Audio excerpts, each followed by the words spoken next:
விமான நிலையம் அமைக்கிறதையே ஏற்க மாட்டோம்னு வருஷக்கணக்காக போராடுற மக்களோட நிலங்களையும் சேர்த்தே கையகப்படுத்த அந்த ஆணை பிறப்பிக்கப்பட்டிருக்கு.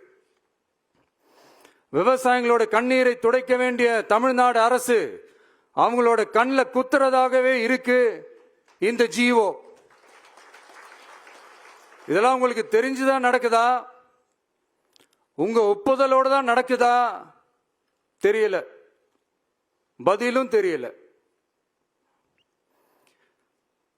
பரந்தூர் மக்களை இதுவரைக்கும் நீங்க ஏன் சந்திக்கலன்னு கேட்டா அதுக்கும் பதில் இல்லை.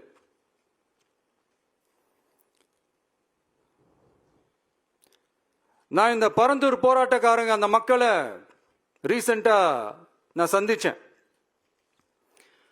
அவங்க சொன்னதையெல்லாம் கேட்கும் போது உண்மையிலேயே ரொம்ப கஷ்டமா இருந்தது. இப்பவும் ஒன்னும் குறைஞ்சிடல சிஎம் சார்.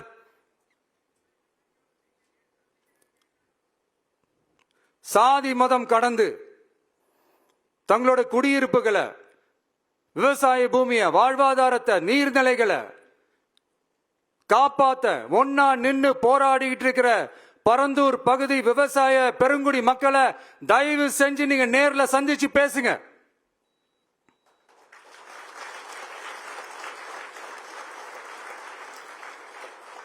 உங்களுடைய அமைச்சர்களோ இல்ல உங்களுடைய அதிகாரிகளோ பேசக்கூடாது. நீங்களே நேர்ல சந்திச்சு பேசணும். அந்த இடத்துல விமான நிலையம் வராதுன்ற உத்தரவாதத்தை அவங்களுக்கு நீங்க கொடுக்கணும்.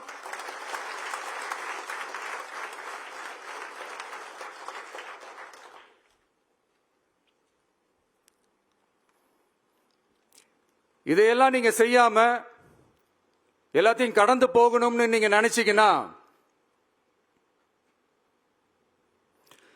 பரந்தூர் பகுதி விவசாய மக்களையும் பொதுமக்களையும் நானே அழைச்சிக்கிட்டு வந்து தலைமை செயலகத்துல உங்களை நேர்ல